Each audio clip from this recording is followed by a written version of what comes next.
Welcome back to DMVSportsZone. Chased down by Beal in the corner for three, gets fouled and hits. Welcome to DC. Walker tied him out. You know when you're at the USA Cup, you're taking it slightly. I'm taking it slightly. Now you don't act, but we gon' be right back. Well, we gon' be right here. We gon' be right here. We ain't going nowhere.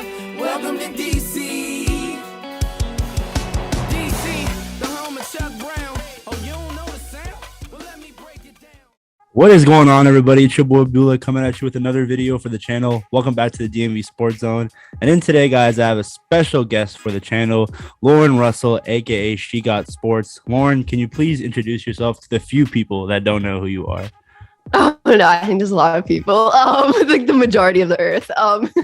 What's up? My name is Lauren. I'm 22. I don't know if I'm supposed to say my age or whatever, but You're good.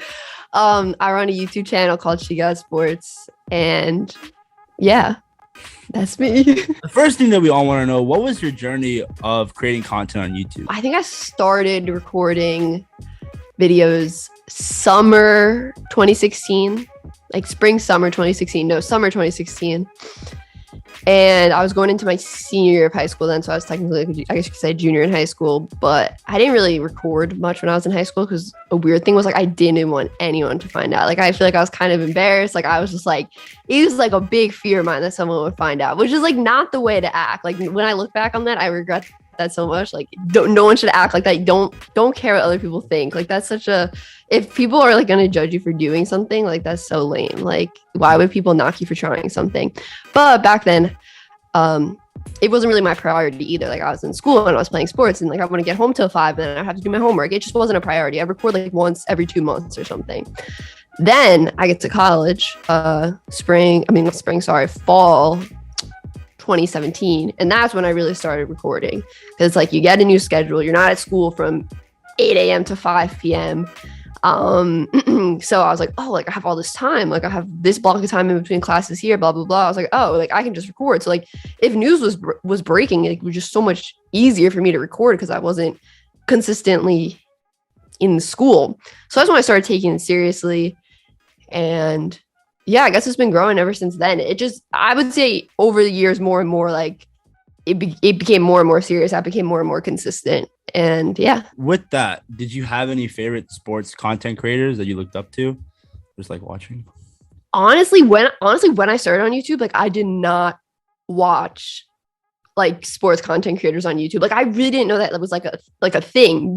The reason I found out about it was I was at like the sports broadcasting like summer program, summer camp, I don't know, whatever you want to call it. And they were talking about this kid who like graduated the program who was so good. He had like videos he made of himself broadcasting on YouTube. And I was like, oh, like I think I can do that. Like I always liked to make videos and stuff when I was younger. Like I'd unbox my iPad, like on my Mac camera in like a photo booth and not post it anywhere. Just like narrate it for literally just myself. I don't know why.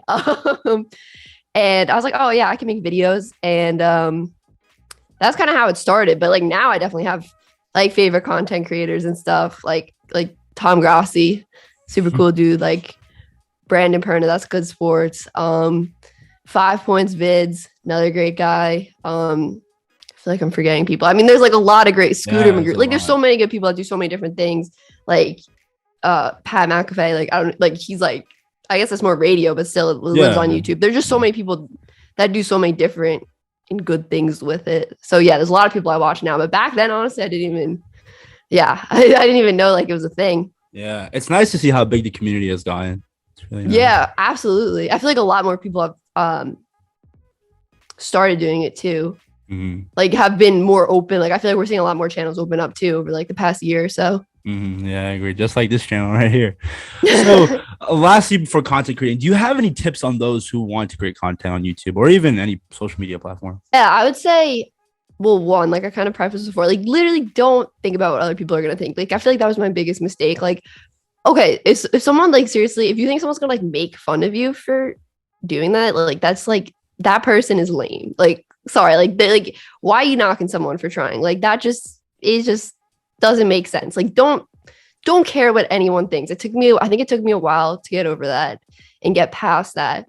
Even like my freshman year in college and stuff, like it was still like, new school, like new whatever, new people. And like, I don't know, just like something I didn't like openly want to share a lot, but like, why not? Like those people, when people find out, they're so happy and they want to support you. So don't try to hide it. Don't try to be like, oh, I'm scared what people are going to think. Like, no, like it's cool. Like just try, like, no one can knock you for trying something. Also, I would say, just be consistent. It's like a slow grind at first, really. You don't need equipment really to start. Like I tell people all the time who like say, oh, I want to start doing this. Like you just need your phone. Like that's all you need. Like your phone and access to the internet is really all you need to start with this. And like I said, consistency, because it's a slow grind. Don't look into the numbers too much at first, because it's like it takes a while to learn how to do it, to get a feel for what works and what doesn't, and the stuff is always changing. Like I'm still learning so much stuff, like even like literally today, and also another thing I would say that I would have not said a couple years ago is like reading books. Like I would say reading books helps so much. Like it doesn't have to be just YouTube books. Like there are YouTube books out there if you're just starting, but even books on just like marketing, even fiction books, like I think they help like with creativity. Like books are like honestly I think really helpful part, something that really helps anyone who's in any form of content creation or any like creative field. Thank you for the helpful tips. Those definitely something you got to keep in mind. But transitioning to the NFL, it has been a crazy offseason, probably one of the craziest in a long time. So with that being said, what are your thoughts on the new look AFC and NFC? Well, I feel like the NFC like just doesn't even like exist. I mean, it does exist, but it just feels like so blah compared to the AFC. Like it literally seems like every AFC West team could make the playoffs, right? Because the winner and the wild card spots. Mm-hmm. Could that like I don't know. Like I would not want to be in the AFC West. Like that stinks for the Raiders. Like I feel like they're probably the fourth place team there, but they went out and traded for Adams, so it's like you're kind of in a tough spot. Yeah. Transitioning of all the superstars just going to the AFC. Yeah. It's like, what is the NFC at this point? I know, really. Like who I don't like who are the top quarterbacks in the NFC right now? You have Rodgers, Brady, who are like old, like no offense to them, but they're like, it's not like they're like these new young guys. They're not the future of the NFC. Yeah. You have like Brady, Rodgers, and Kyler Murray. Oh yeah, Kyler, Matt Stafford. Yeah. But it's nothing compared, no knock on those guys, but then it's like you go to the AFC, it's like Russell Wilson, Patrick Mahomes. Yeah. What's his name? Derek Carr and who am I forgetting in that division? Justin Herbert. Justin Herbert, Mahomes, like my favorite player. Like that whole division is like as good as like the best quarterbacks in the NFC quarterback wise. Yeah. It's crazy. It is crazy. So I wanted to ask you one underrated move and one overrated move, if you had to give one.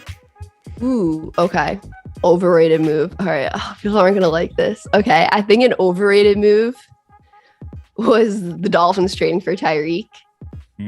I think they gave up a lot. I like Tyreek Hill, but I think they gave up a lot to trade for him, especially compared to what Green Bay got in return for Adams. So I think that's like he's a great player and it's going to be a good offense, but it's not like they're necessarily have even made the playoffs like last year or anything like that. So, I don't know. I think that might come back to bite them in the butt a little, but I don't know. They've had a lot of picks and they were able to make that trade because of the moves they've made to get picks and stuff. But it's just, I think it's silly to think that Tyreek's going to be exactly the same without Mahomes. Like, I think we're all kind of just thinking, oh yeah, that's Tyreek Hill. And he's going to be the exact same Tyreek Hill on the Dolphins. I don't know if that's going to happen. And then underrated move. Underrated. Let me think. God, now I'm trying to think. I want to think of like a good underrated move. It's too many moves to even think about, I know. I'm like trying to go through. I'm like, is Khalil Mack to like the Chargers underrated at this point because it was so early? Like, I feel like not many people are talking about that recently. I mean, that's such a good move. I'm trying to think what is like a small move that I thought was really good. Okay, I will say this as a Giants fan, I did think it was smart for the Jaguars to sign Evan Ingram. I know he had a drop problem in New York, but I think it's so important for like young quarterbacks to have really athletic tight ends who can be that mismatch and like that easy target. So I really like that move. I think it was like a 1 year, 10 mil or something. Like it wasn't like a crazy deal or anything like that. Like it wasn't like the Christian Kirk deal. I think it's nice to have like that safety blanket at tight end for a quarterback like Trevor Lawrence, who's still so young and was in a really bad spot last year with Urban Meyer. So I like that move for the Jaguars. I thought that was a smart move. Although I will say, I don't think Evan Ingram deserved that Pro Bowl. Giants fans were saying he didn't deserve it, but I was like, I'll throw it in there. He's a Pro Bowler. Technically, is a Pro Bowler. yeah, that is true. Something on the resume. So I honestly think he's going to be so much better once he's not in New York. I mean, the fans were brutal to him. I think some people just take it too far. Like it's just like no. I literally have a friend who like has a burner account and like. I forgot what game it was, but with Evan Ingram was just dropping everything. He just like every single tweet was about Evan Ingram. It was so funny. Oh, yeah, people were booing him like on like at a home game, like after his first like drop or something. Like it was just like I feel bad for the guy, but I think I think he'll do well in Jacksonville. Hopefully, we'll see. Trevor Lawrence needs all the help he can get. Yeah. But moving on from that, let's talk about your quarterback rankings for this upcoming draft class. What you think? Oh God. So honestly, that's something I need to like work on, like officially. I've watched a ton of quarterback. I've really watched like no quarterback film. I just finished my top 10 wide receiver like recording right before this. It took forever. Like the video, like just the raw file was like 27 minutes or something crazy. And I was like not expecting that. Like I went deep. But for quarterbacks, I know some people might say, oh, Kenny's one. But listen, if you have faith in your coaching staff, like you should see like that he has all the tools and be like, okay, yeah, we can develop him. Like that would mean you have confidence in yourself as a coach. Then I would go Kenny at 2. Then at number 3, probably go Howell. Number 4, probably go Corral. And number 5, probably go Desmond Ridder. Interesting. I almost put Carson at 5, but his ability not really to move makes me a little nervous with the way the NFL is today. Yeah, you need a mobile quarterback for sure. But I don't know. Have you seen the latest mock draft from Bucky Brooks, the NFL analyst? He didn't have any QB going in the first round. Really? Yeah. I feel like it's gonna happen. I feel like when I think my last mock draft had 2 quarterbacks going in the first round, maybe. But like it's so easy just to bypass the quarterbacks because there's so many other good players. Like even if it is a need. And honestly, if you think about it, there's not that many teams that really need a quarterback right now. Like the Panthers are one that really needs one. But if you're a team that's trying to compete, like you just go trade for like Jimmy G or someone or Baker. But I would say we're going to see a quarterback go in the top 5 is what I think. Top 5? Wow. I feel like it happens every year. Someone is just desperate for a quarterback. I think it's going to be the Panthers this year and wants to trade up to make sure they get their guy before someone else trades up. So I'm going to say one's going to go in the top 5. I think we'll see 3 go in the first round. 2 or 3. Yeah. I mean, after they missed out on Deshaun Watson, I wouldn't be surprised. The Panthers, I don't think they want to stick with Sam Darnold. Oh, he was not good. Dude, watching him, I was like, oof. Yeah. So let's talk about their sleeper prospect for this draft. Ooh, my sleeper. You know what? This is someone who's kind of been, I'm going to go with wide receivers just because I looked at so much wide receiver film in the past 48 hours. I'm like so wide receivered out. But we'll go with like 2 wide receivers here. We'll go with Christian Watson, who's been getting a lot of hype recently. But he did go to NDSU, so he didn't play versus a ton of top talent, but he's big, he's fast, like his ceiling is so high. Like I think of him almost like the Malik of wide receivers, like someone with a really, really high ceiling. And then also out of Cincinnati, Alec Pierce. He maybe doesn't run like so many different routes. Maybe he can't run the full route tree yet, but had a really good combine too. Really fast, deep threat, like and big, and also great in blocking in the run game. Like he loved you can see him on film, like was like, whoa, this man loves to block. So those are 2 guys I think could be like sleepers. I mean, they're not deep sleepers, they're like day 2 picks, but not your round 1 guys. So since you did your research, could you give me your top 5 rankings of your receivers in this class? Okay, we'll do top 5. At number 5, I have Jameson Williams. Oh, really? Even after the injury too? Yeah, I have him at 5 after the injury. I know some people have him higher, but I put him at 5. At number 4, I have Olave. At number 3, I have Drake London. At 2, I have Burks. And at number 1, I have Garrett Wilson. It was really close in that 3 and 4 between Olave and Drake London. I mean, they're 2 totally different types of receivers, but I feel like I'm really biased towards Olave for some reason. I don't know. I really like he's one of my favorite receivers in this class. So what makes Wilson 1? Like, he's just the most well-rounded, I think, wide receiver in this class. Like, plays extremely fast. Like, he just moves down the field really good route runner, good hands, like great after the catch. Like, there's nothing he's not good at. I think some people say he has to clean up his footwork a little bit or his route running, but he's able to get the separation. He's able to get a ton of separation. Like, he's got to be number 1 in my opinion. He really has no like flaws, I would say. Maybe his frame a little bit, but I feel like frame is becoming less and less of a big thing in the NFL. Yeah, I agree with that. So let's talk about your Giants. What should they do in this upcoming draft? In this upcoming draft, you know what? I'll say maybe they'll trade back from 7.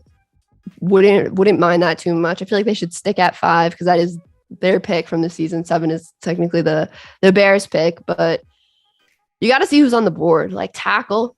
If any of the top 3 tackles are on the board at 5, I'd say go for them. Even Charles Cross. I mean, he's great in pass protection. And that's what they need. So I would say even go with Charles Cross at 5 because I feel like Akeem and Evan Neal might go like in the top 4. I don't know because like it's weird if you have Hutchinson going 1 to the Jaguars. Like, are the Lions taking Thibodeau? Some people are saying Thibodeau's going to fall. Like, then what's happening at 2 for the Lions? Are they trading? Like, it's just like, I think it gets so weird after that, like 1 pick. Like, and then who are the Texans taking? And then are they trading that pick? But they have another pick. Like, I don't know. I could see the Texans taking a tackle. I could see the Jets taking a tackle. Like, I could see there being 2 tackles gone before the Giants' first pick. So I'd definitely say if there's one of those top 3 tackles available, take them. And then with their other pick, I really like Kyle Hamilton. I know some Giants fans are not super high on him because they're like, oh, positional value, but like his film is insane. Like everyone's gonna say, oh, his 40 time was slow. He's so much faster on the field. Like he plays way faster. And he's just like insane also in the run game. Like his vision on the field and his like ability to read plays is insane. I mean, I saw him, I think it was the Florida State game. He ran like 75% across the field, like 3/4 of the way across the field to make like an interception on the opposite sideline. Like, he's crazy. Like, I don't care about position. I mean, I do care about positional value, but like if he's there at 7, that's no way or reach. Like, I think he could be the best safety in the NFL in like 2 years. I've seen him play in person. When he played VT, he destroyed us. Oh my! Really? Yeah, he's an animal for sure. He's crazy good. Yeah. So we talked about the draft. Let's talk about Danny Dimes, as you guys like to call him. What's the future looking like for this guy? Oh my gosh. I feel like this has been like the topic of debate. Like, what's the future for like since he's been drafted? Since his sophomore season, I think it's been like, so is he the starter next year? I feel like is it the prove it year? Is the big question. Yeah, exactly. Yeah. It's been the prove it year since his sophomore season. Yeah. Honestly, I think he'll probably be the starter this year, but I feel like they're not rolling with him for the long term. Like, I honestly feel like Tyrod could possibly start this year too. Interesting. Like, I think if, like, let's say they go into camp with the open QB competition, like, Tyrod might win. Like, I don't know. Like, Tyrod could possibly win. When you look at fumbles, when you just look at the ability to protect the ball, like, Tyrod has not fumbled. I think he hasn't fumbled more than 9 times in a single season in his career, which is like Daniel Jones always a lot higher than that. And like, I don't know, Tyrod's just solid. Like, he was a Pro Bowler in Buffalo. He's a solid starter. He's not your franchise quarterback. He's older now too, but like, let's say they go into camp being like open competition. I really think there's a chance that Tyrod could win. But let's say Daniel Jones does win and he's a starter. I think he's probably not the starter next year. I feel like the new GM and head coach want their guy. So interesting. Yeah, I mean, I've seen a lot of fans either they really love him or just don't want him out of New York. So. Oh yeah, like Giants Twitter is like such a polarizing place. It's like New York fans in general, they're yeah, really passionate about the sports teams. Yeah, Yankees fans too. I feel like Knicks fans are honestly some of the most positive, which is crazy. But like it's the same thing with the Yankees fans. Like everyone's so polarized over certain players. Like it's so divided. It's crazy. Yeah, I agree. It is crazy. So last question, and this is a question that my friends and I debate about all the time. Looking back, was taking Saquon at number 2 the wrong move? Oh yeah, I'll say yeah. As much as I love Saquon, like I love Saquon. I have a Saquon jersey. Like I wanted them to draft Saquon. I have like a Saquon T-shirt. Like I love Saquon. But if you look back on it now and the way the NFL is going, like you don't need an elite running back to win a ton of games. Like you really don't. Like you just don't. You just need a solid O-line. And with the way running backs' careers are now too, they're so short. Like look at Todd Gurley. Look at even Raheem Mostert. Like guys who were so good, and then like Todd Gurley like vanished. Like it's crazy. And I was thinking about that actually last night. I was like, if I was like a football player or something, or like let's say I was like a kid learning to play football, like I just would like be like not want to be a running back. Like I feel like kids coming up now probably don't want to be running backs. And also just like the wear and tear, like it just doesn't seem fun. Like getting hit like every single play. So yeah. Do you think that Saquon will ever be the same again, or do you think the Giants, I don't want to say ruined his career, but didn't help him out as much as they could have? I don't know if he'll never be the same ever again. Like I think he could still get back to kind of looking the way he was his like rookie and sophomore year.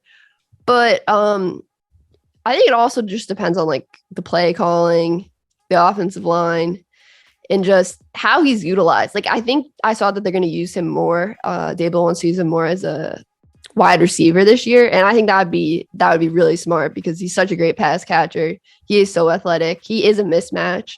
So even at the wide receiver spot, he is a mismatch for some guys covering him. So if they use him as a wide receiver, I think that will do a lot for him, and he won't feel like he has to like dance around as much in the backfield to try to find that hole because there really was no holes with that O-line. Yeah, he looked like a high schooler out there in his rookie and sophomore year. Oh my God, he was insane to watch those 2 years, just taking it to the house consistently. Yeah, for sure. But thanks again, Lauren, for coming on to the channel. Before we go, do you want to plug in any of your YouTube channel and social media platforms?